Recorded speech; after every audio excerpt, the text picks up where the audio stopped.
impetus to do it quickly because we didn't have a publisher or an agent. We just kind of had an idea, and so people would give us a rough draft, and we would slowly work with them to get that into a final draft. And there was no rush, and so half the reason it took so long is because of that.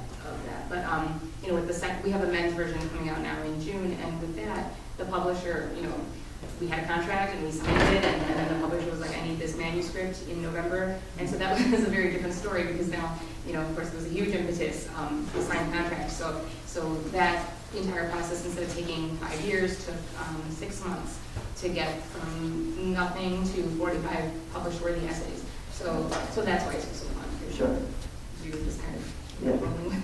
Yeah, and I mean, you mentioned the co-editor, your co-editor, I guess, so Mira Ibrahimji. How did that relationship start? For those of you who don't know, Mira Ibrahimji, she's also featured in the book, but she's the executive editorial producer at CNN. So how did you meet, or how did that? I mean, we've just known each other for a very long time. I mean, we were friends for years before that, and so we were just friends. Yeah, we were just having a conversation. I mean, now it's turned into a business relationship, but at core it's still a friendship that goes back many years. Absolutely. Okay, so I guess my next question is to Zainab and Nyla. How did you hear about it, or why exactly did you want to contribute or sort of put out your voice? So a long time ago, Okay.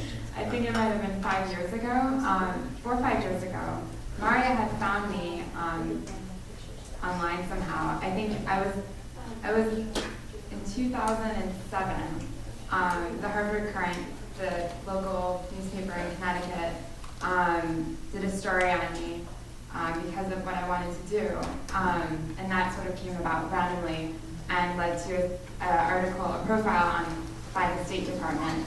So I think that sort of caught her eye, and she reached out to me and she was like, hey, I'm working on this project, we'd love to have you on. And I'm not a writer by trade by any means, but I was like, I have a story to share, and I feel like other women can really relate to it, especially other Muslim women brought up in America. And I was like, yeah, I'm in. I kind of got involved very randomly. I worked for the Interfaith Youth Corps. I don't know if any of you know Ibu Patel, Interfaith Youth Corps. And I got a call from Maria, and she said they were interested in having someone who had an Iraqi background, and my parents are from Iraq. I was born and raised actually in western New York, about 2 hours west of Syracuse.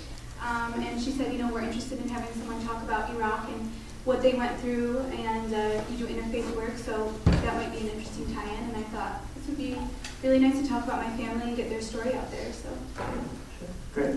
Before I get into the next question, I completely forgot to mention this, but if any of you tweet or on Twitter, just be sure to use the hashtag that I created, and I'm the one who's been using it thus far.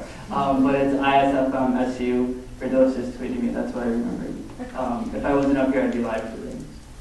But if you are on Twitter, feel free to use that. Going back to sort of how everything got started, Zahra, if you can speak about the process of getting that book deal and sort of whether there were setbacks or rejections and sort of how that played out. Yeah, there were actually. We had the manuscript complete, and we were like, okay, let's craft a proposal and get this book out there into the world. And so, the first step was to find an agent. And so after we had our proposal ready, we started to look for an agent, and we found this great agent. And she really believed in our mission, and the talks that we would have with her, she was like, I totally get this, why you're putting this out there, and yes, let's be part of the counterculture, the voice that speaks out against all these stereotypes, etc. So it was great, but she had many contacts at all these publishing houses in New York, but she could not, she shopped it to all the big houses first, and she didn't get any hits, and then she shopped it to everybody she knew, and she didn't get any hits, and so she could not find us a book deal, and so she was like, sadly, we need to part ways, and so at that point, Maria and I were like, okay, let's just do this on our own, and so we found, a list of several publishing houses that might fit our niche, and then by some miracle, got a book deal ourselves, which is, I still don't know how it happened. It doesn't make sense to me because I know that there are so many unsolicited manuscripts going to publishing houses every day. But it was, just meant to be, I guess, because, it was time for this book to get out there and join the conversation. start to create that conversation. All right, so I guess the next question, really moving away from that, but just, it's open to all of you, but if you recall really a moment as you were growing up, really prior to college or anything, where you sort of, you think of it as an epiphany or sort of an aha moment, where you sort of realize that your identities might have been defined by others and not necessarily yourself, so where you sort of felt like, well, here, I need to take this opportunity and sort of do something or say something, if that makes sense. So if either of you want to speak. I think I really had that aha moment when I was in high school. I lived in Pakistan for about 6 years of my life. And literally almost every other year I was in a different country, like between the United States and Pakistan. And so I really struggled with fitting in both Pakistan as well as the United States, because I'm half American and half Pakistani, just like race or whatever, ethnicity. And trying to fit in either place was very difficult. And when I moved back finally after 9/11, I was evacuated after 9/11, and I ended up finishing high school here. I really realized that I didn't belong in either place, but I had to make a place for myself, and really an identity that encompassed all of the identities that I am, being Muslim, being American, and Pakistani.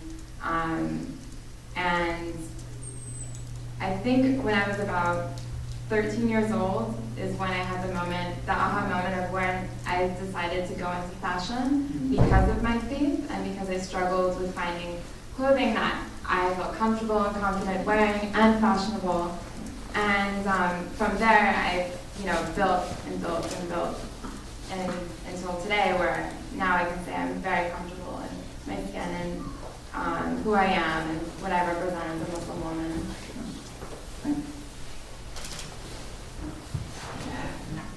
Okay, so I'll explain my aha moment. I'm from a really small town. It's actually called the village of Allegheny. There are about like 2 stoplights, and I'm basically the only Iraqi Muslim in my entire high school. But I never felt weird about it at all. I actually really enjoyed being completely different. I liked the fact that my name was Zainab, and almost immediately no one had no idea who I was or where I was from. I really enjoyed it. But I think once 9/11 hit, small things started to happen. And I think if we went around the room, everybody here would have the exact same thing to say. Once 9/11 hit, small things started to happen. People started to look at you a little differently. Like, for example, on that day, I was walking down the hallway, and a student who I knew very well came up to me and yelled, "Stop blowing this up." And I was immediately taken aback because in my head I'm thinking, okay, dude, like, my mom has been your pediatrician since you were 4, and you're really gonna tell me that? Like, it just doesn't make sense. But 10 minutes later, like, 3 of my guy friends came up to me and were like, "Listen, we heard, what X person said, and if it makes you uncomfortable, we'll go and we'll talk to him." And I was like, "It's okay, don't worry about it." But those small things, like I go to a basketball game, and I remember these 2 guys were sitting in front of me, and this woman walked by with a head cover. And they were like, "Oh my gosh, I've never seen like a Muslim before." And I'm thinking, yeah, I'm right behind you. Like, what do you've never seen a Muslim before? Like just those small things started to add up. And then when the war with Iraq began, that's when I really, I discussed this in the book. We were sitting in chemistry class, and I was watching the bombardment called Shock and Awe. That was in the beginning few days of the Iraq War, when the Bush administration just kind of bombarded the city of Baghdad with tons of bombs to sort of frighten Saddam out. Like, that was the theory. Let's drop tons of bombs, we'll freak him out, and it'll be over like that. Well, obviously that didn't happen. But on that day, I'm sitting in class watching, most of my family is in Baghdad at this point in time. So I was watching basically my family get bombarded with all these bombs. And at that point, I started to think, looking around the room, everybody's just kind of watching, like, oh, whatever. And I'm freaking out inside thinking, okay, my family could be dead right now. I could be literally watching them being bombed. I have no idea. I can't do anything about it, and my government is doing this to them. So at that moment, with everything else in my, the back of my mind, I started to think, like, I'm completely different. No one here understands me. And I ran from the room crying. I was, like, very emotional. But when I was walking back to the class, my teacher came out and she gave me a hug, and she was like, my son is in the military, and I don't want him to go, and we want this all to be over, and she gave me a hug. And it was a very small gesture, but because of everything that had led up to that moment, it really meant a lot to me, especially because I was in such a small town with people who barely knew Muslims, who barely knew anyone who was Iraqi. To have that sort of, at that point in time, that's when I was like, okay, I'm going to start. I'm going to do interfaith work. I'm going to try to help and try to do something and start these discussions and not close myself off. Which is like a really mature response. I mean, you're in high school, and so that response is not something that most high school students would. Right, absolutely.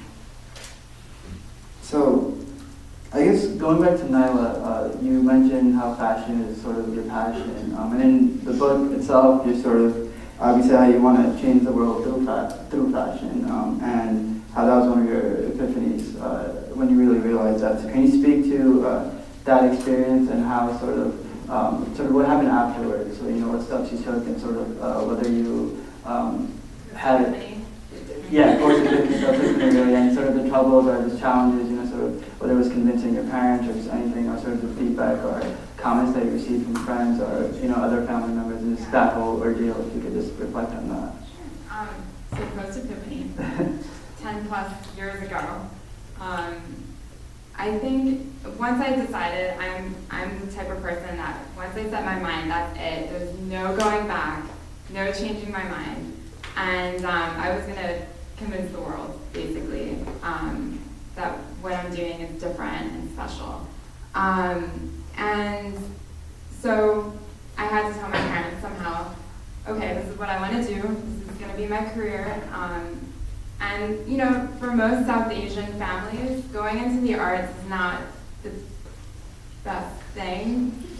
And so surprisingly, my father was totally cool with it. He's the Pakistani one. My mother was concerned. She was like, I don't want you to be a waitress, end up being a waitress after college. And I'm like, you know what? No, I am too hardworking to fail, in my mind. And so proceeding the epiphany, basically engulfed myself in every fashion magazine out there. I mean, Harper's Bazaar was my best friend. And really started sewing. I mean, I learned how to sew when I was about 10, 12 years old, and started sewing my own clothing and wearing it to school and making a statement, and people commented on it and thought it was really cool. And I started making prom dresses for girls while I was in high school, and then when I was accepted into FIT in New York City, I couldn't be more ecstatic. I mean, it was an amazing opportunity to be accepted into such a prestigious school. And throughout college, I tried to intern at every design house that I could get the opportunity to learn, to just soak up as much information as I could, because I knew that my end goal was to open up my own line. And my best friend and I, we opened our line in 2009. And that was after 2.5 years of writing our business plan and getting all the information together. And literally 3 months after I graduated college, I started writing my business plan. And I was already working for Ali Tahari at the time, and 3 months into that, I was over it. I was like, you know what? No, I can't work for anyone. I need to do this. And there had been obstacles once I had launched my line and in the works, because it's 2 women running their own businesses, also minority women. And so we had our obstacles with working with certain types of vendors and stores because we're women and we're young women. On top of that, I look like I'm 16. So, I mean, to take me seriously as a professional woman was challenging also. And also my business partner just looks as young as I do. So, and also being a minority in fashion, being a Muslim woman in fashion, had its obstacles as well. But people have been very accepting of what we're trying to do and found it interesting and provocative, and it led to the success of Eager Rashid. Cool. Great, thank you. I guess the next question, and I guess it's open to you all, but if you can sort of think back or just really focus on your college years and how they shaped you, because the majority of this audience is in college and are sort of going through those transformative years. So you can, if you can reflect on that. Sure. I mean, I think college was the first time that I started to think that exotic and different was a good thing, because, I was in college a while ago, and so, for me, like, high school was, like, everyone was trying to fit in. I mean, the culture in high school might be a little different now, but I suspect that it's not that different. And so, college was definitely, like, this time to blossom and, explore new ways of dressing and, behaving and, trying new things. And so, college was, like, it wasn't really about me discovering my Muslim identity so much as just kind of discovering what I actually like and what I really want to do, when separated from the people I've been around my life and gone to elementary school, middle school, and high school with, like, this was my chance to kind of be like really try different things and then come back to a middle ground where I was doing what I wanted for once. So, and that's like what sowed the seed for me, thinking that I'll live abroad and I'll do these different kinds of things and then even become a writer, because that was not on my radar, as you said, the arts, what now? How are you going to make money, so definitely that's what college was for me. I love college. It was like a fantastic time. It was actually like, I loved it. I think I had a lot of random transformations. I went in pre-med like everybody does at University of Rochester, and then I came out and went to law school. I literally took the MCATs and 2 months later I took the LSATs, which is like a bad decision. But it was the first time in my life that I was actually around a lot of Muslims, and I really wanted to get involved in the Muslim Students Association or the MSA. And I did, I hung out with everyone. I was president for the last 2 years. It was a fantastic experience, but at the same time, most of my best friends weren't Muslim. So I felt like I had a really great balance, and I was a religion major, and I came in Shia Muslim. My parents are from Iraq, so that's the sort of path that we followed, and I came out Sunni Muslim. So, and I chose to do that because I had time to reflect.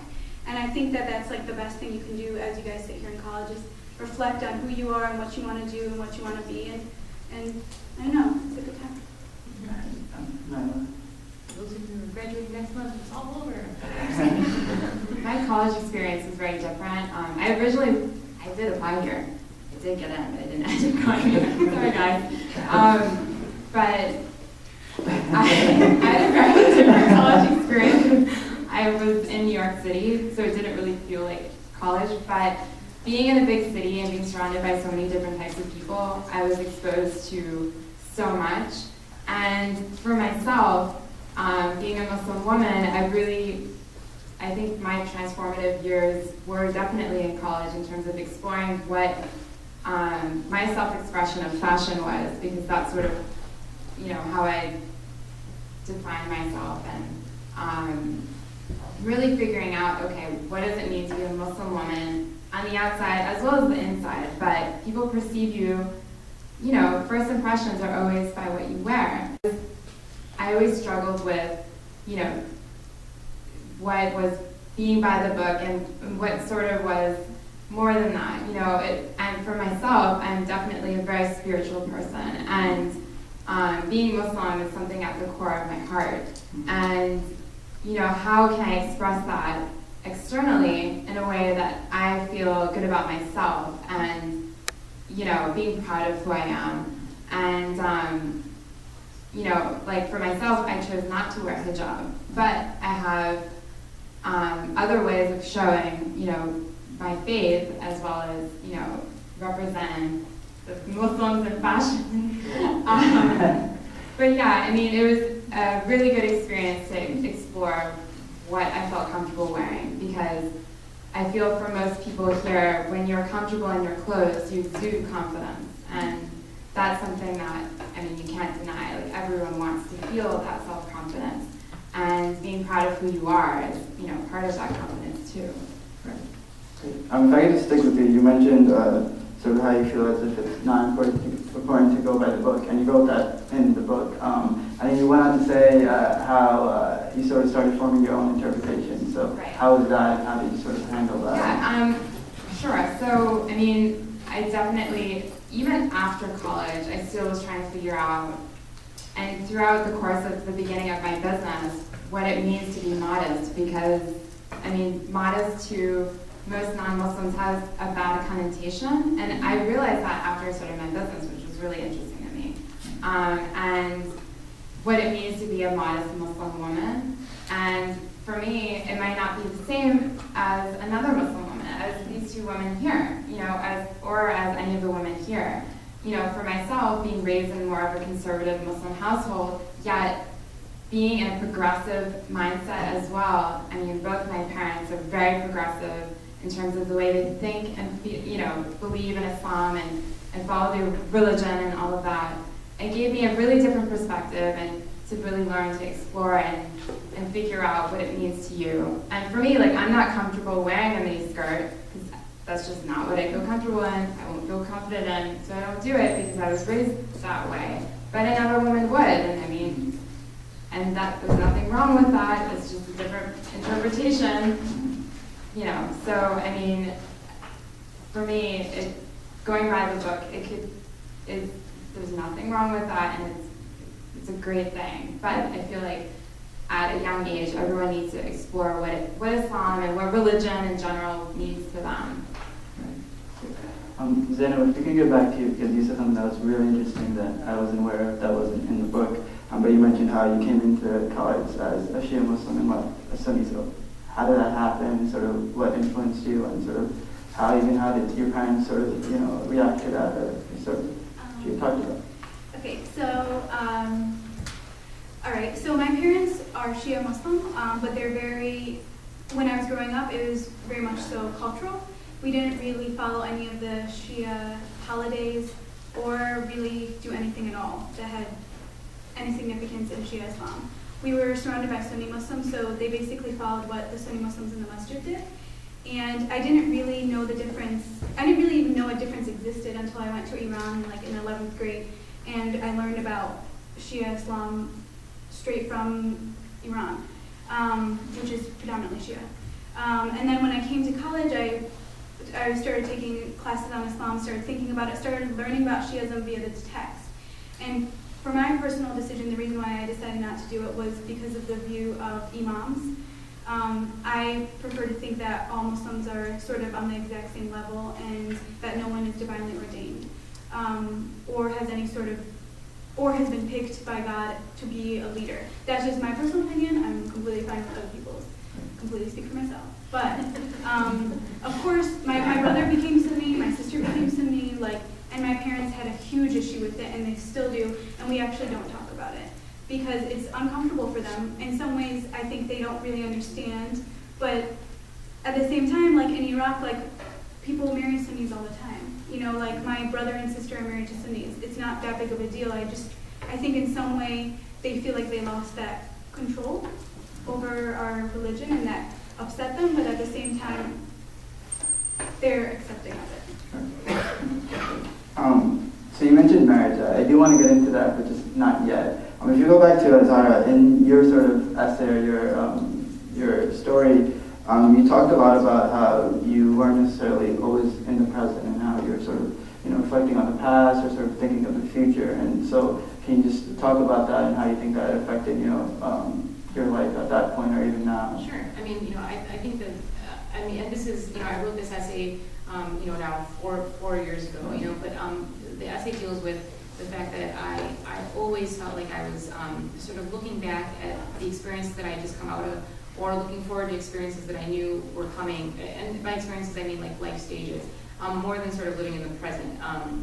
When I was in college, I was very much especially the last semester of senior year, I was kind of very much looking forward to the fact that I knew I was moving to Egypt. And when I got to Egypt, I was missing, college terribly. And so, I always had this feeling of not quite contentment that I was, doing to myself.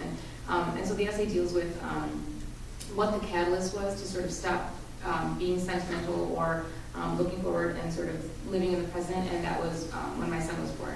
He's 4 now, but the essay deals with him as a baby. And, that was the first time that I really saw the danger in not living in the present because, I had this baby and he was never going to be that age ever again. He was never going to be learning what he was learning or, smiling for the first time or walking for the first time or whatever he was doing at the time again, And so I really needed to sort of teach myself to live in the present. And I mean, in the essay I tie it into, you know, going on Hajj and the experience that was, because, you know, I mean, life here, you know, I see it as, you know, I mean, it's an opportunity, and we're here for a reason, and so, you know, to not make the most of every day, it has repercussions that are beyond just the aesthetic of, you know, missing your baby's first steps or something like that. You know, I mean, there's much farther reaching consequences, because I think that we're here for a reason, and so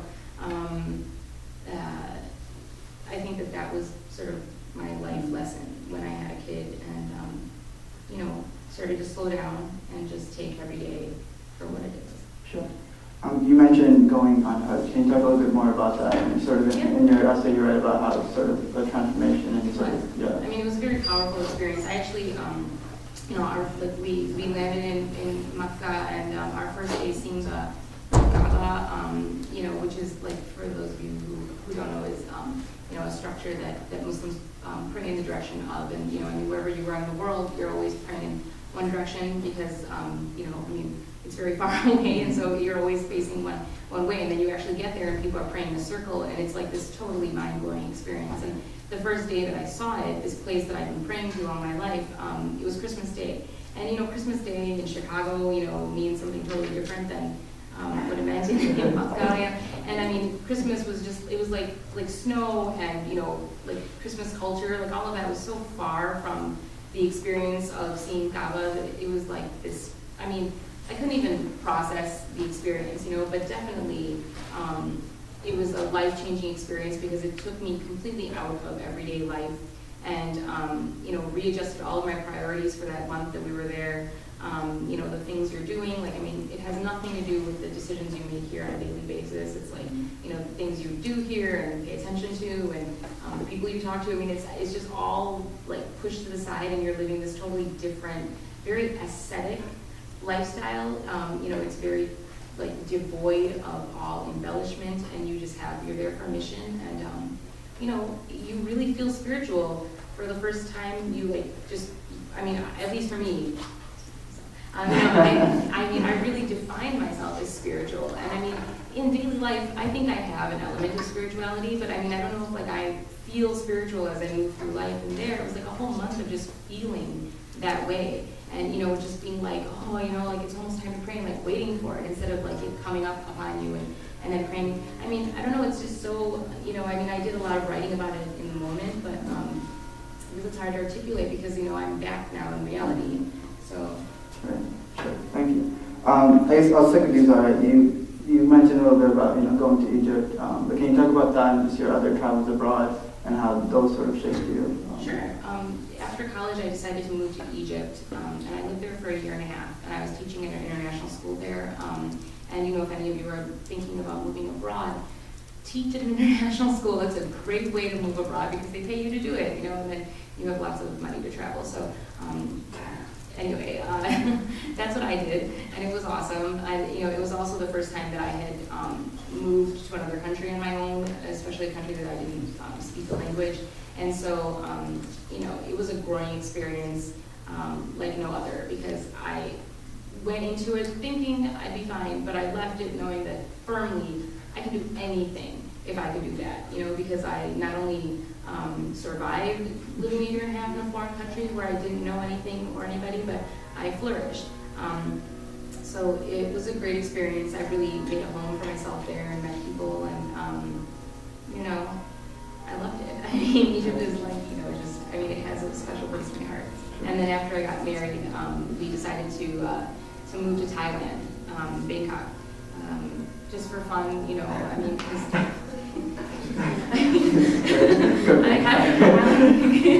we were like, you know, I mean, when are we going to do this again? So we just, I mean, we went to Leona's, and which is a restaurant, and we put a map on the table, and then we had like a big argument about where to move, and then we finally compromised. Like we met in the middle, and we were like, okay, we'll move to Bangkok, and then we found jobs there, teaching in an international school again, and you know, and that was cool because we were newlyweds when we moved, and so we had a whole year to kind of be out of Chicago and out of the realm of knowing everybody, and we we just kind of made our own world for a year. It was really cool, and we traveled a lot, and you know, I mean, I'm a huge advocate of moving abroad while you can, you know, when you always can. I mean, so. Great. If I go back to Zainab, you mentioned how you sort of got involved in interfaith work, and you talked about that in your essay. Can you expand upon that and what really got you involved, and sort of what was pivotal about that and how that shaped you? I personally believe that interfaith work is what brought me closer to Islam. When you're constantly explaining something to people, you have to really sit down and critique it yourself. If you're not asking questions about your religion, then you're not thinking about it at all. You have to constantly ask these questions. And what forces you to ask the questions is if someone of a different faith is asking you those questions. And growing up with being the only Muslim, I was basically the representative of Islam to this town. So I was constantly being asked these questions, and I liked it. I enjoyed it. I felt like it brought me closer to my religion and closer to my friends and the people who were around me. I just found that I feel like there's no deeper connection to another human being than if you can connect to them on a spiritual level. And the best for me is when I can connect to someone who's not Muslim, and we can sit down there and say, you know, you're Christian, I'm Muslim, we approach faith in the same way, but we believe in two completely different things. So that's one reason. Second reason is I hated the way that Muslims were being portrayed. And to me, Islam is so dear to me that it really hurts when I see someone portraying it in a negative way, in a way that I don't agree with. And so when I went to school, you know, the MSA was a little different. It was predominantly male-oriented. I felt like there weren't enough females out there talking. And I wanted to go out there and wanted to talk. It was the first time where I felt like I had a platform to sit down and speak for Muslims, and or at least for what I felt Islam was, and put that on the media outlet and not put out the crazy terrorists that people were thinking about. So. Great. I guess my next question is really, Nyla, you sort of talked about how you don't wear the hijab, obviously, but you feel like you sort of represent modesty in other ways. So I guess the question is really to Zahra and Zainab, have you ever sort of grappled with the idea of wearing the hijab? I know many of my friends do, and many of them say that, you know, they want to wear it at a later date. They don't feel comfortable, they don't feel, you know, ready now. Even now, is that something that you still, you know, grapple with, or, you know, for everyone else can chime in? I have a huge respect for women who do wear hijab. My best friend and business partner wears hijab, and it's interesting how people perceive the two of us, because together people are just confused. And she has the same outlook of Islam and spirituality and the way we dress as I do. You know, it's exact same. But she decided to cover her hair at the age of 13 and feels very strongly about it. For myself, it's not something that I really that really came to me like other women. I feel like religion is a very personal thing to me, and I care more about it on an internal, like, spiritual level, on a much deeper level than expressing it more externally.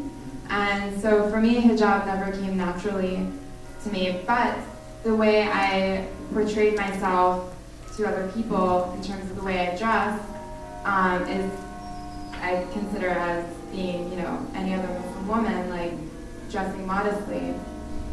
But yeah, I mean, every woman has their own, I think, either struggle or way they deal with hijab, and you know, I do have a huge respect for women who do, because they go through daily struggles from, especially in America, of, you know, criticism or, you know, some sort of harassment. I mean, I hear stories from Fatima all the time. She's like, you would never guess what someone said to me on the subway. They said, go back to Africa. And I'm like, what?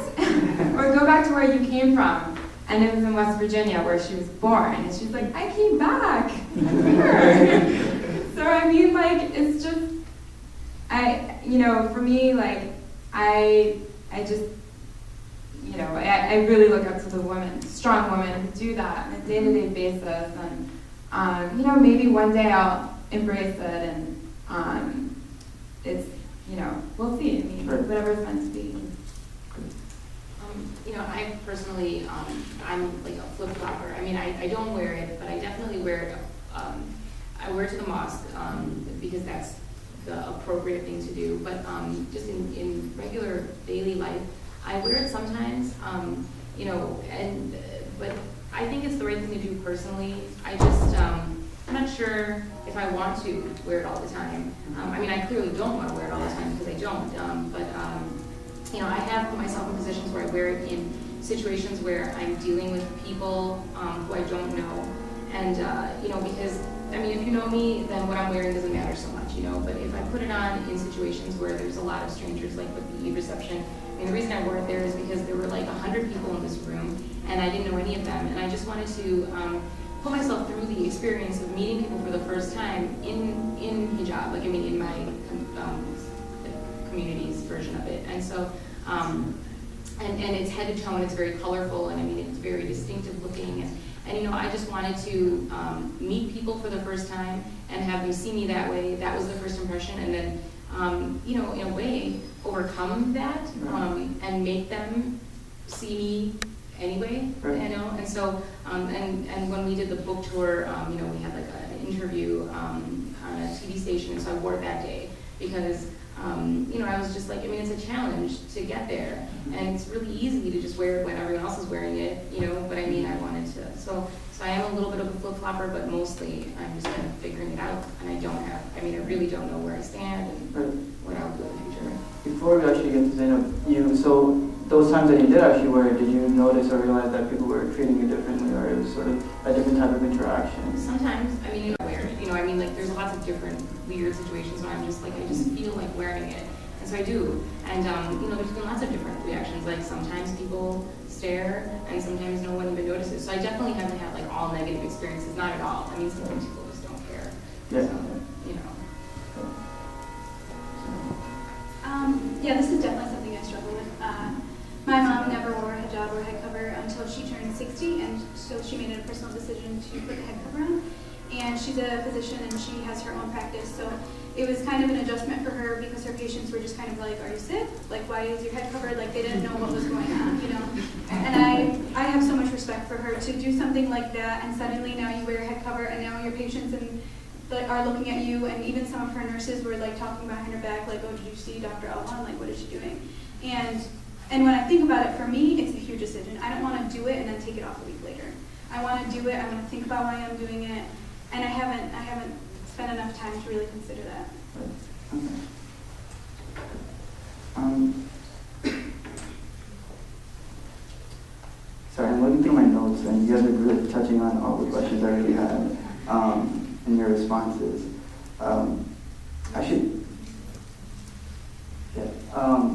Sure, I mean, we can do that if you want. If anyone has questions, we can open up the floor.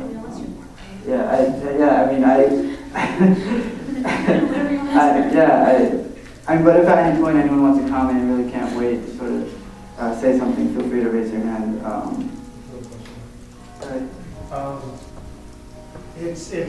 Zainab, you said that you know, a lot of what you've come to know, I think this is true of a lot of immigrant Muslims, you came to know from explaining and telling people what Muslim is and what he's doing. So that requires then some level of self-reflection, right? And so I'm wondering if the three of you could speak to, because it seems like there's two parts to that, right? There's the part where, you know, you're inherently having to, you know, think about who you are when you do that, and it's sort of a redefining experience in and of itself. And you're also having to do it in a community that's asking questions that you wouldn't get growing up in a community where there's much more culture than Muslims. Right? So, you know, thinking about you're a mom, young girls today, right? What are conversations within, you know, Muslim communities, right, that are within a larger heterogeneous society? What are ways that they can speak for themselves? I mean, a lot of what you've talked about is how you learn to speak for yourselves in sort of an intra-religious, intra-cultural context. How can young girls start to do that? I mean, you know, it's so simple. I mean, most young Muslim girls today have many friends who are not Muslim, you know, and so, I mean, it's just as simple as being confident and comfortable enough to say, you know, no, this is what it's about. And, you know, I mean, there's so many negative stereotypes out there about Muslim women, you know, that they're oppressed and that there's coercion and compulsion. So, you know, there are so many things that, I mean, my daughter's 2, but, you know, when she is old enough, you know, the one message I want to drive home with her is that, you know, Islam respects women to the umpteenth degree, and, you know, marriage is a contract where no one has the upper hand, you know, and so when talking about oppressed women in these, you know, marriages or in these situations, I want her to understand that that is 100% cultural. It's not religious. Islam, you know, is not about any of these negative things, and women are encouraged in Islam, in the Quran, you know, to be, you know, upwardly mobile and independent and be able to balance home life and career, you know, and you know, explicitly so. So I think that that's the message that I would want to put forth, that, like, you know, for these young girls to be empowered enough to be like, no, I do know what my religion says about me, actually, you know, and here's what it is. Like, so, you know, so when they hear a negative message, that they have the tools to speak out against them at a younger age than maybe I did, you know. Are there any other questions? Good. Yeah, I have a question for the point that Zainab brought up again. The idea of having to speak in your community when you are mostly in a predominantly white community, for instance, and you are the lone Muslim. Can you talk a little bit about, like, that burden, I guess you could say, of having to be the representative? Yeah, I mean, it's huge. I know tons of people who, you know, they're Muslim, but they don't really want to get involved in anything interfaith because it's such a burden. If I say one thing, like being president of the MSA, okay, I was president for 2 years. First of all, immediate first week criticism because I was a woman, right? And that's coming from Muslims. So I'm already being criticized and I haven't even said one word. And there were so many times I would get emails where it was like, you aren't doing enough of this, like, I went to the halakha last week and I'm like, okay, so I'm defending myself to you guys and I don't have that support system, and I mean, it can be very difficult, you know? You say one word and you go to, like, I started Muslim-Jewish dialogue, and there's always this fear. There's a fear that other people will say, oh, she quoted that incorrectly or she said that incorrectly. But me, the biggest fear is if God, like, if I say something wrong and Allah's like, you know, that was wrong, Zainab, and you just spoke for the entire Muslim faith. Like, that is a huge fear. That's why I try to tread lightly when I say something about religion. I try to kind of be like, let me go check the book, or let me talk to somebody who knows, like, more than I do. Because it can be, you know, it can be intimidating. And I know a lot of people who just don't go to these things because they don't want to be involved at all. This is kind of a silly question. I'm wondering if, no, you're married, right? Engaged. I'm wondering if you're going to design your own wedding dress. That's really sweet. I thought about it, but I was just like, you know, I have 2 outfits. So one I sort of designed, the other one I'm leaving that up to the bridal designers because I do ready to wear. Head to toe, even for sheet. But yeah, but no. Thanks. Oh, and my fiance is in the guy's version of I Speak for Myself, coming out in June. And there's some really interesting stories from what I heard from Zahra. So you guys should definitely get a copy in June or July, summer. I just wanted to make something clear. When Zainab was speaking, I sort of chuckled, not because what she said was really funny, but Khurram and I looked at each other, and it's interesting to hear, you know, some of her reflections. Being the president of the MSA, or really doing interfaith work, things like that, and her sort of experiences sort of transcend gender. So here, Khurram and I are. Khurram was president for 2 years too of the MSA. I'm finishing up my 2nd year. We can completely relate to what she was saying. So it's not necessarily because she's a woman, but that's just how the reality of being the president or being, you know, involved in interfaith work is. So I just want to clear that out. Not a horrible person. This question was there. Yeah, I have a question. I'm wondering how you negotiate your personal relationships with spirituality and the cultural component that might, on occasion, be oppressive. In other words, oftentimes I hear Muslim women tell me, oh, you know, I've been told to wear hijab, for example, by my father or my husband, and so I have to wear it. And so the Quran may not indicate that, but you're under this cultural pressure to do so. And so I'm wondering how you all navigate those kinds of instances. For myself, I was fortunate enough to have an American convert mother who questioned everything because, I mean, she was coming from Catholicism to Islam. She left the religion at 16 and converted to Islam at the age of like 20, 21. And she faced cultural barriers all the time, trying to be accepted into the Muslim community in Connecticut. And it's very conservative there too. For myself, if I know it's a cultural difference and I believe that it's wrong, against, you know, what the true meaning of Islam is, I'll fight it. I mean, I will put my opinion out there and say, you know, I think that's a cultural difference, and, you know, what the religion, really the essence of the religion shouldn't be that difficult. It should be easy. It's a way of life, you know. It should come naturally to you. And if it's not rational, then you need to question it and figure out the answer is why, and get to the source of how, you know, what the true meaning of that is. If it's a cultural thing, why is it a cultural thing, and that sort of thing.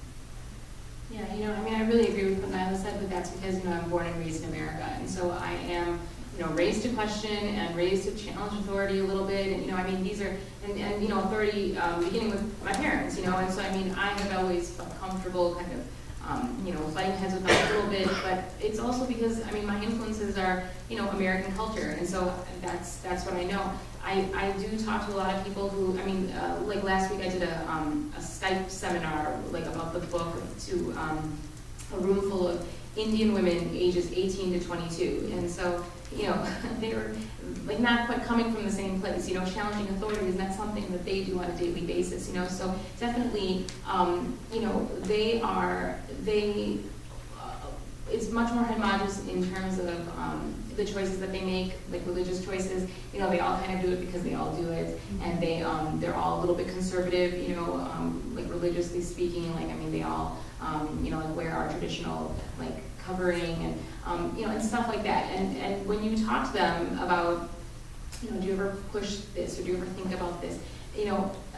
Like, I mean, obviously, they're intelligent women. I mean, they have this intellectual side that does tell them to question things, and Islam itself encourages that, you know, like, use your head and, you know, accept, but ask questions, you know, and so, I mean, they do accept that, but it's not the same. So, you know, I personally don't struggle with that balance, but I think many people do, you know. What's important is that they recognize that in themselves, you know, I mean, that they recognize what the difference between their culture and their religion, and I think that that's asking a lot sometimes, but then, you know, other times not. I mean, it just depends on the situation and how, you know, educated they are and, you know, their upbringing. But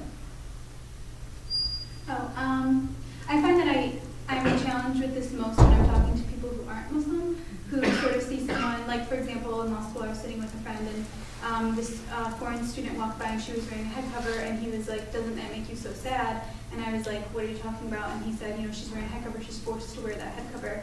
And I was like, first of all, my mom wears a head cover, so I don't find it offensive. I don't know what this woman's situation is, I don't know who she is, so I can't really speculate as to whether she's forced to, but then I sort of go into the discussion of, you know, what you're thinking of as being forced to do something in Islam is cultural.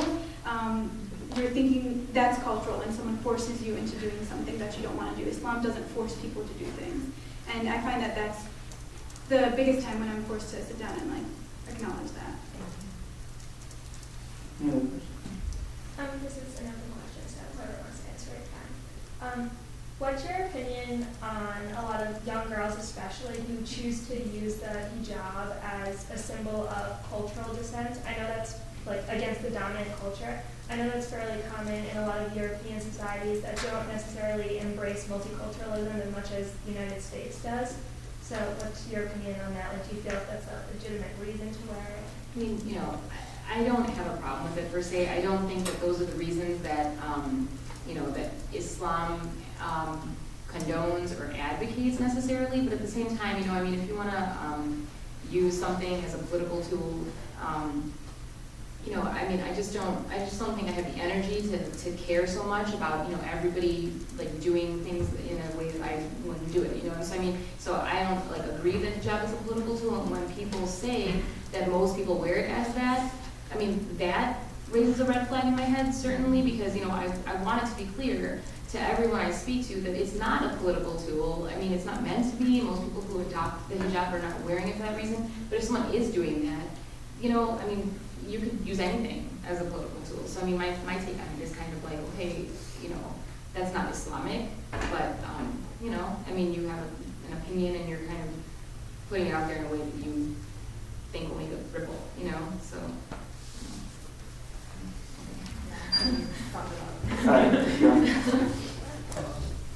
Nyla, did Islam at all help you in your passion for fashion?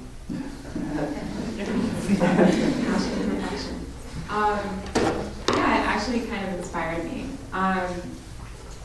So for most of you who are Muslim and brought up in this country, and growing up here is not an easy thing, especially for a second generation immigrant families.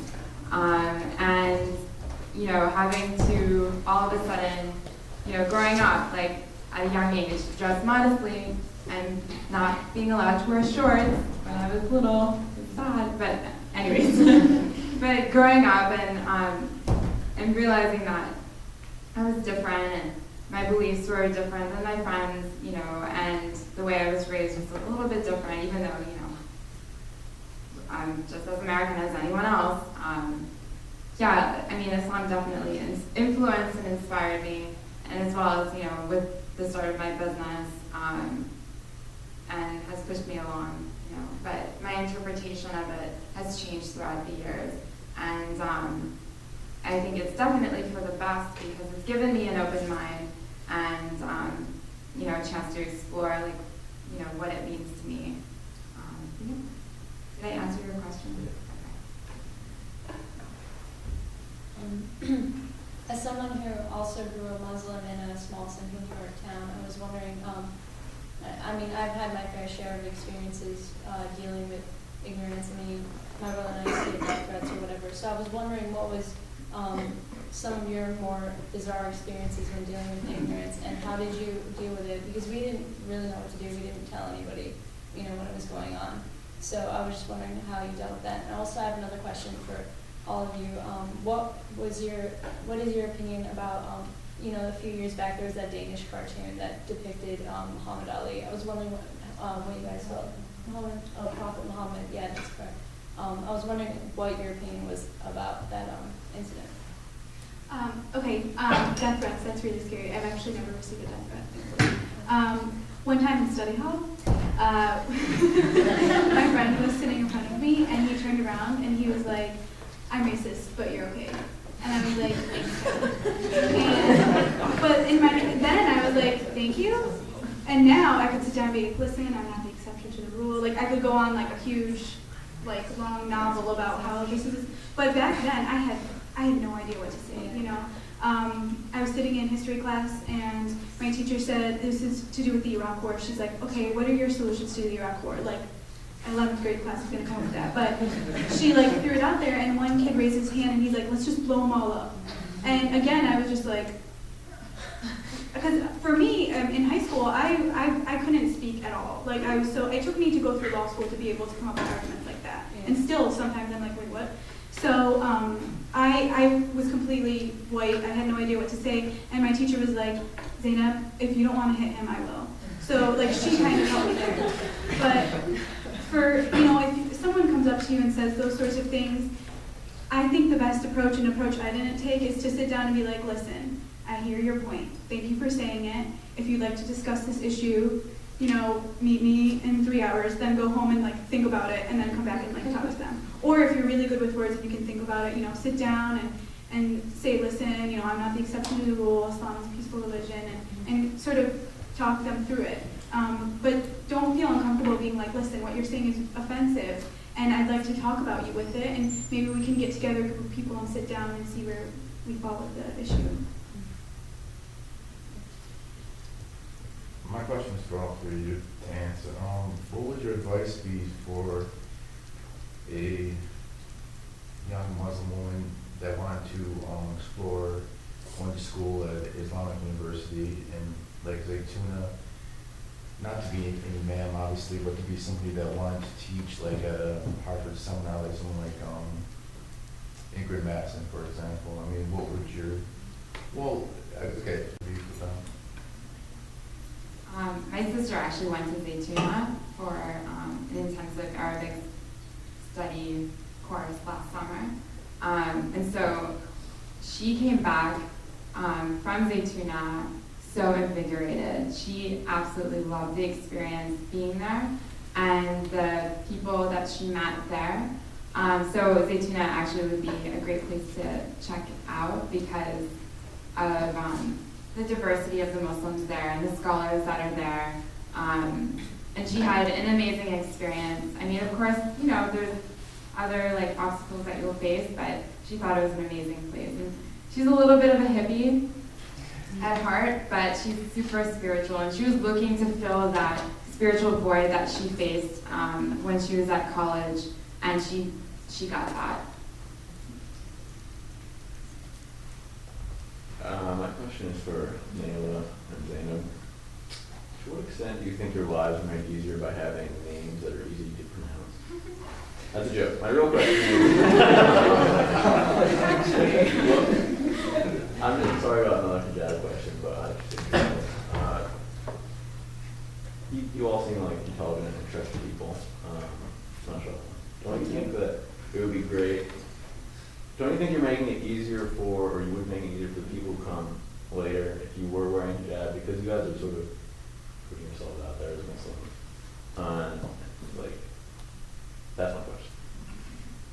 Actually, I think it's interesting not to have the hijab, actually, because if I lead by example and people are surprised that I'm Muslim, it's actually a pleasant surprise. I mean, on the other hand, it's also great to lead by example by wearing hijab and following those footsteps as well. So you can say either way, but you know, for me, it's like a pleasant surprise when people are like, oh, you're Muslim?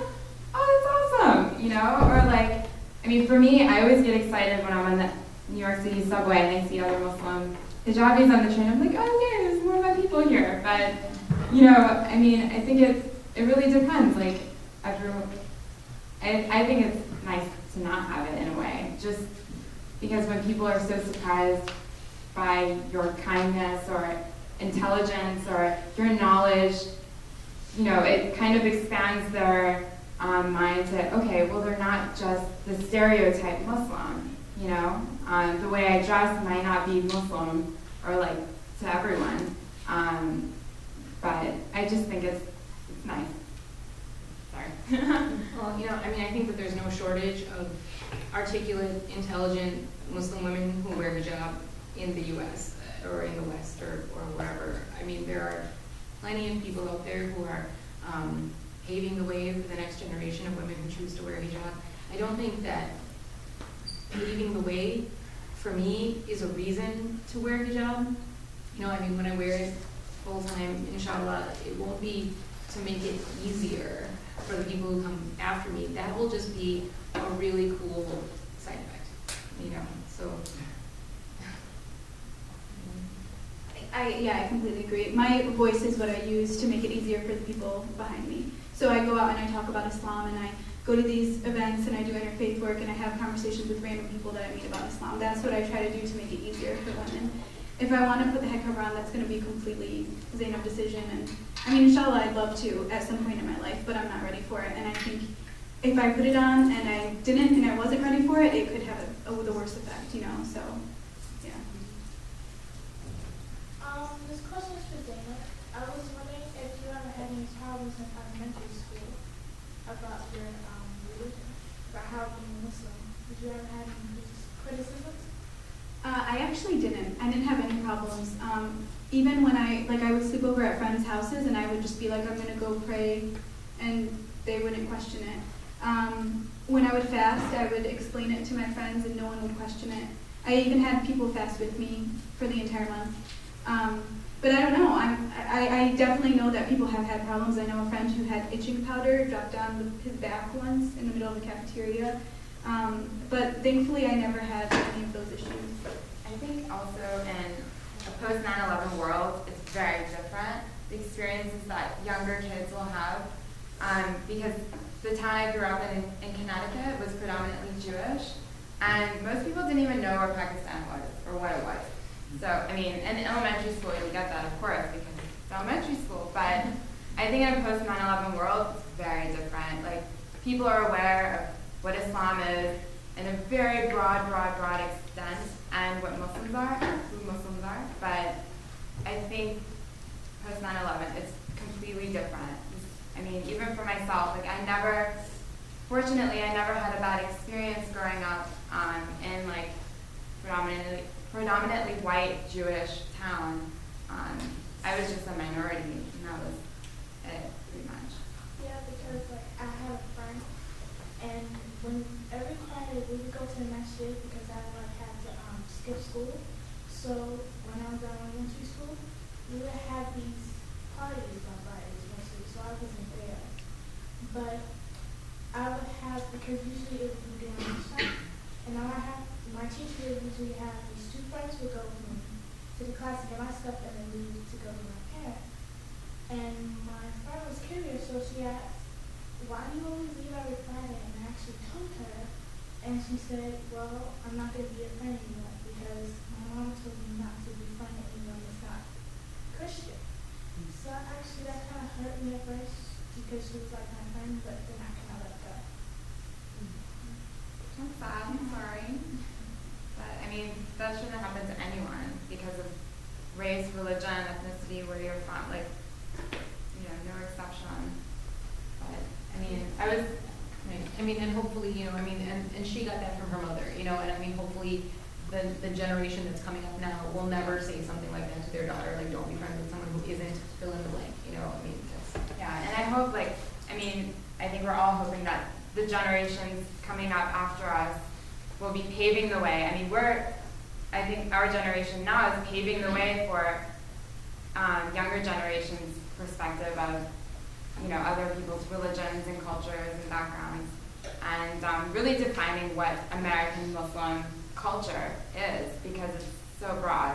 And, you know, a lot of us come from parents who came from abroad, from another country, and brought their culture here. And now we're defining our own culture. So hopefully that will change. So I don't want to ask another job question, but I was thinking of what Emery asked, and I think, I'm not trying to be opinionated here, but I think of an artist, like you guys got to talk about the struggles being the arts. I think of someone like Yuna, the Malaysian singer, and the fact that she wears hijab, but she does it in a way where it's beautiful and it matches and everything with fashion.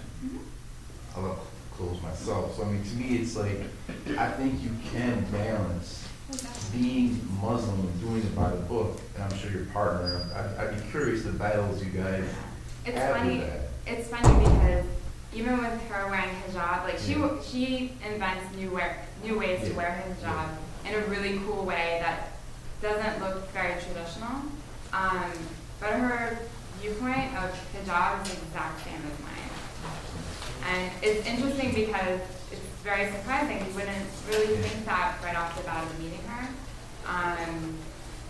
But yeah, it's just, I just think it would be good. I think whenever. Oh, and I agree with your point. You can definitely be fashionable and covering and all of that. I mean, that was the seed of Ibrahim Rashid, you know. So with her wearing hijab and incorporating that and all of, you know, and I mean, there are so many examples of people like Fatima who are doing that. It's just like you're going to. I'm sure if you know who she is. I'm sorry? And Zainab Alwan. Oh yeah. Yeah. I know who Zainab. If you're going to be one of those people, though, it has to come from within. You know, I mean, that's what like drives that passion to do that. And so, I mean, just doing it to be an example, I just think like will fall flat. That's all. And for me, I mean, I want to be myself and represent myself. And if I were to wear hijab right now, in this point in my life, I wouldn't feel like myself. But, you know, for Fatima and I, and our balance, what makes it interesting for us to, when we meet people, Muslim and non-Muslim alike, that they're surprised by like our cohesiveness, that we're kind of like one unit, so to speak. Yeah. question for Nyla. Do you have like any plans of maybe doing like a revolution in fashion, let's say hijab or something like maybe for younger girls like in this age to kind of explore the hijab or maybe any kind of like modest dressings in Islam? Do you have any plans to do that? Just in Islam in general, or were you saying abroad also, or no? Like I mean like Just in for younger America, girls. like what's been portrayed like in the media, this is what Muslims are like. Do you have any plans of like kind of like changing that by fashion? Well, I hope that, you know, I'm not really sure at this point in time, but who knows? I mean, obviously for myself, I want to try to break the stereotypes of Muslim women, within fashion especially, because they're even portrayed negatively in fashion as well, you know, and what modesty means and all of that. And there's some, I mean, amazing designers that are doing that now, like Nzinga. And, you know, I don't have an answer for you right now, maybe one day, but I'm a huge supporter and like advocate of really like trying to break down the stereotypes of women, Muslim women. I hope to do that with not just through my clothes, but also, you know, doing things like this. Like, I don't know if you know, but Hana Tajima, she's like from United Kingdom, but she's also makes. Oh yeah. She's great. hijab. I think what she's doing is wonderful, and there's a niche. You know, for a lot of Muslim women, they define modesty in so many different ways. So my interpretation was through Ibn Rashid, and you know, Hannah's interpretation is through her line. And I think what she's doing is so cool, and her blog is amazing. If you guys haven't heard of Hannah, she. Her line is called Mesa, and her blog is Style Covered. Really cool, makes the hijab look super chic and cool. I mean, it is always, it's timeless. But she reinvents what it means to be, you know, a Muslim woman who wears hijab, and fashion also. So, I mean, I think there's an opportunity for a lot of designers to go into fashion with a different perspective of what modesty means, you know, and I don't think there's a right and wrong. And it's up to everyone's own interpretation. And, you know, for myself, the women that I was catering to, you know, they're more moderate Muslim women, and living in cosmopolitan cities like New York and Chicago and Atlanta, DC, and you know, loved what we were doing. So, I mean, I think when, like, the whole idea of I speak for myself and really getting, like, a diverse group of women from all over, and it's the same idea, you know, like, women, all Muslim women have a different interpretation of what modesty means and what Islam means to them. It's kind of the same thing in fashion, in the same context. Yeah. Assalamu alaikum. How are you? Good? Good. That's good. I actually had a question. How do you guys view feminism? What does feminism mean to you? And how have you come to view feminism through the lens of Islam as opposed to what current day media tells us today?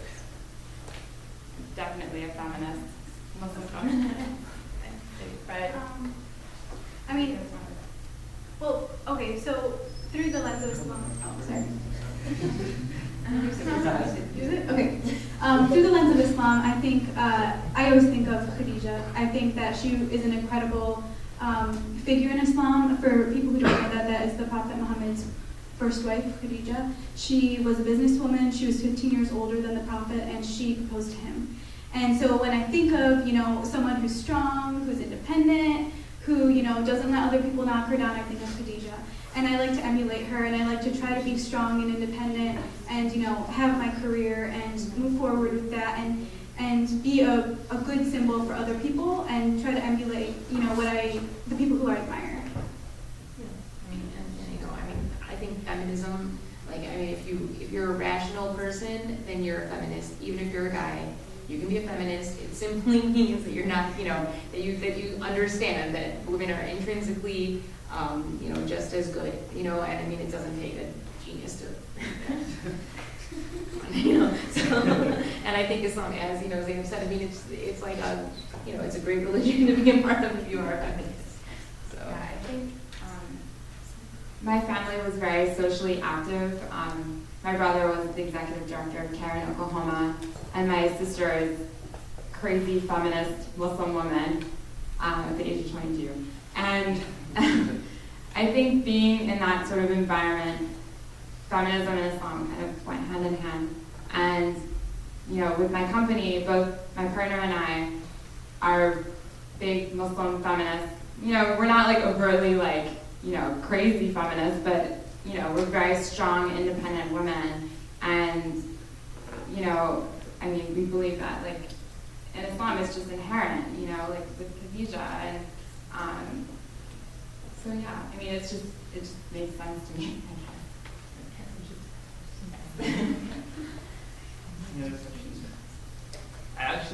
I had a couple more questions that I wanted to touch on, at least I thought would be interesting to discuss, or things that maybe I had conversations with friends, and are always sort of engaging in lively discussions. The first was, you mentioned marriage, and just that in and of itself is always an interesting topic for Muslims. So I know, Zahra, you're married, Nyla, you're engaged. I don't know, Zainab, where you stand in that spectrum, but if you just talk about that, the process itself, just how you sort of, your experience, how you sort of, I guess, negotiated, what Islam says about marriage, what your culture says about marriage, what your parents might have said, certain expectations, and sort of how that all played out in your life.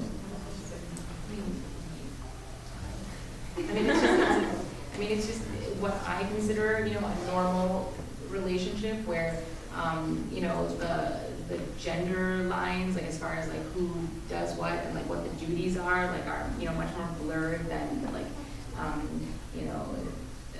1950s India or something, it's what I consider normal, I married a guy who was also born and brought up in Chicago, and, we have 2 kids, and he's done, as many diapers, and it's like the same relationship, but it's a normal balance. But certainly, on the same token, I think although Islam does promote that nobody has the upper hand in marriage, I think that it also says don't shy away from it's not necessarily gender roles that have to be the same in every relationship, but definitely it's like taking care of each other, and that means different things for the guy than it does for the girl. And so, I think I subscribe to some things that are somewhat traditional. Namely, I'm a work-at-home mom. I'm with the kids all day, and I also work from home. And my husband, is like the primary breadwinner, and he's out of the house. And so, that's traditional in my relationship. But I don't think that. That it has to be that way for everyone. I don't know. I don't really have anything, I guess, earth-shattering to say about my marriage, because I consider it very normal, and very functional too. So, I don't know.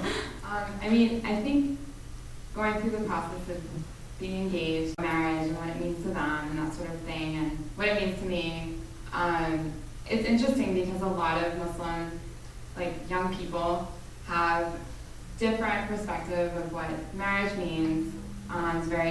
It could be very traditional or very non-traditional, and for me, it's a partnership. It's not husband-wife. Of course, by title you are, but it's a partnership. You guys work together. It's go team. And I think a lot of young people don't really know that much about it and what it means, and I think it's really important that they learn more and talk to not necessarily their parents, but maybe other young couples about what it means, and the basis and foundation, what's important about marriage, communication, and honesty, and faithfulness, and all these different things that you might not really think of before you get married. Obviously, you think of those things, but there's other things that you might not think of.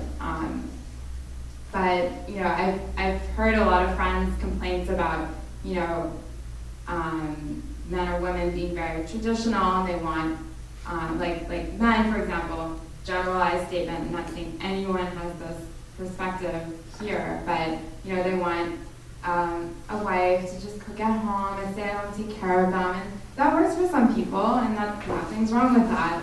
But you know, there's other people who, you know, want the partnership, like myself included, and Zahra, and of course Zainab. But yeah, it's just interesting to learn the perspective of other Muslim young people, and I feel like they need to be educated. We need to be educated on what it means, because we're not really taught that in Islamic school, in Sunday school, or any other context. Oh, and I actually have something to say about it. So in the male version of the book, my brother-in-law talks about marrying my sister, my sister's Iraqi, we're Iraqi, and my brother-in-law's Pakistani. So if you're interested in that sort of thing, you know, the different ethnicities coming together and their strife, then you should read the book. Are there any other questions about this? Should I see your hands? This is a question for all of you.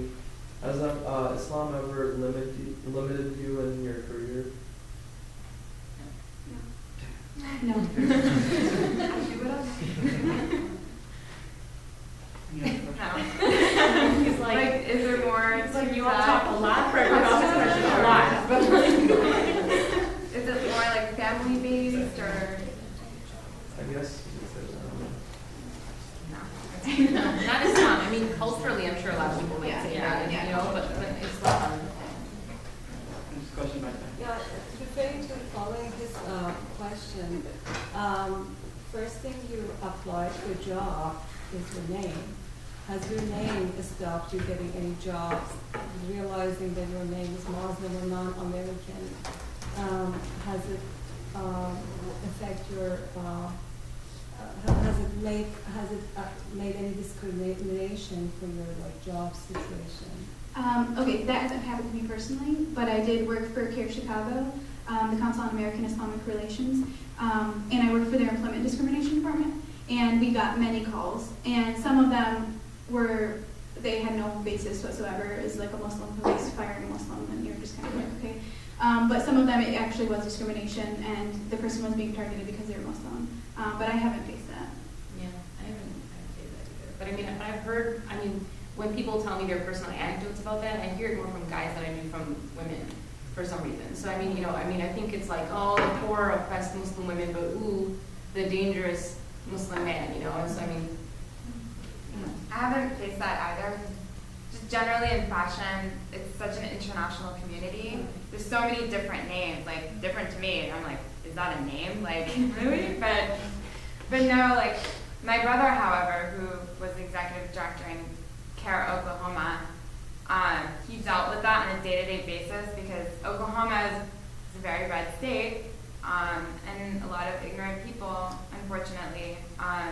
So he had a lot of work there, basically, in a nutshell. Any other questions? I guess to wrap it up, open to all of you really. Okay, just final words, I guess, words of advice or anything. And besides that, if you just talk about the future and sort of stuff that you would like to see happen, you know, within the Muslim community or just, you know, with Muslims in America. And Zahra, if you talk a little bit more about the men's work, I know you mentioned it a lot. But just, you know, final thoughts, I guess. I think this book is just one small piece of a really growing voice among Muslim Americans. I think, they're writing online publications, they are writing blogs, they're publishing books, they're, just doing so much, like speaking gigs, all of this stuff. And so, this book isn't the only piece, not by far. And so, I have a lot of hope. I think that it's just, our turn right now, and, there's always, someone. And so, inshallah, this will pass, and then, eventually it won't be anyone's turn. And, I have a lot of hope for that. As far as the men's book goes, it's coming out in June, and it's 45 Muslim American men. We got asked, what about the men, more than we got any other question when we did the book tour for this. And so, here it is. And the men are definitely being a lot more provocative, and pushing a lot more boundaries than the women did, because in our book, we didn't know what the climate would be when this came out, and we didn't know what the response would be. The men kind of are standing on our shoulders, as is usually the case, and so, and they're kind of pushing it a lot more because they know now that there's been such a great reception of this book. So, definitely check it out. And we have some things that will make people very angry. We have a gay mom in the second book, and we have a transgendered male in the second book, and we have men who are converts, and we have men who, kind of questioned their religion and lost it and came back to it, and just really some cool stories. So.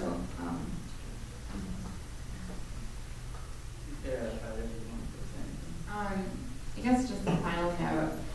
What I hope for the future, for especially the Muslim community, and non-Muslim alike, that our people are just open to dialogue and talking about their differences and their similarities. And I just feel like, for myself especially, I never really found that Muslim community, and for others to be accepting of other people's beliefs, and whether you're both Muslim or not, really to be open to their opinions and respecting them, I guess. Well, just thank you guys so much for having us out here. I think it's conversations like this which really keep, us going and keep us connected, and I think we should all just keep talking, no matter who you're talking to, no matter what. That's the best thing you can do. Thank you. So on that note, did you have a question? Oh, okay. No. All right. Okay, like 3 more minutes. So we do have a representative from the University Bookstore outside, set up with a bunch of books. So if you want to purchase a copy, you can. I think it comes out to $18.31 after tax. You know how that works. Sorry, Jen, did you have a question? Yeah, just a quick question before you guys conclude. My name is Sean, and I'm co-president of the Muslim Students Association in my high school. I actually co-founded it with a classmate who's a girl who's a hijabi. And I wanted to know what advice you would have in keeping the Muslim community together, throughout high school, and currently I'm a junior. And I also know what advice you would give to keep the Muslim Students Association growing, after I graduate and after my classmate graduates. Okay, so here's my advice. When I came to the MSA, it had 10 people, and when I left, alhamdulillah, we had 45 people actually active, actually doing things. I think the most important thing to do is to have social events. Coupled with sitting down and talking about Islam and doing those things, but you need to have social events, and that depends on how you guys feel comfortable doing it. If you want to have all men have social events and all women on one side, or if you want to do it together, we did it together. We were very co-ed integrated. Going out once every 2 weeks for pizza, or going bowling, or sitting down and doing things in your high school, like doing community service events, are fantastic. That, something fun where you can sit down and become friends and then slowly become more and more connected, that's the best thing. That will get more people connected, and that will ensure that when you guys graduate from high school, you'll be closer to each other. Are there any final questions before I sort of say my thank yous and wrap it up? All right, cool. So I'll conclude now. I guess once again, I want to thank you all for coming out and speaking here. But there are a few other individuals that sort of deserve to be acknowledged. Moeed, who's back there, has been sort of dealing with me for the past, technically 2 years. Our chaplain, Demir Haq, who is also sitting next to Demir, has been to Moeed, has been supportive of the MSA, of myself, since day one, really. Someone who's not here, Ismail Bajan, the vice president of the MSA, couldn't make it today. And then besides them, Megan Murphy, who you guys got a bunch of emails, our consultant within the Office of Student Activities. And lastly, I guess all of you, this is actually my final event of being the president of the MSA. It's been 2 years, it's been a great experience. So this is a nice event to sort of wrap up that sort of part of my life with. So just want to thank you all for coming out today and just supporting me, part of the MSA, for the past 2 years. But with that said, once again, thank you all. Hope you have a great night. Thank you.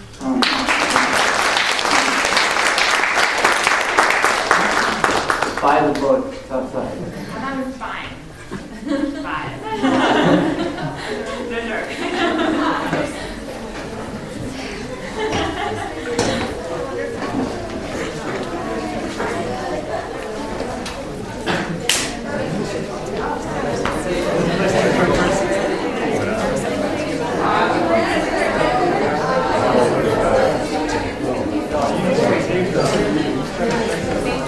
Dude, I gave you the book to read.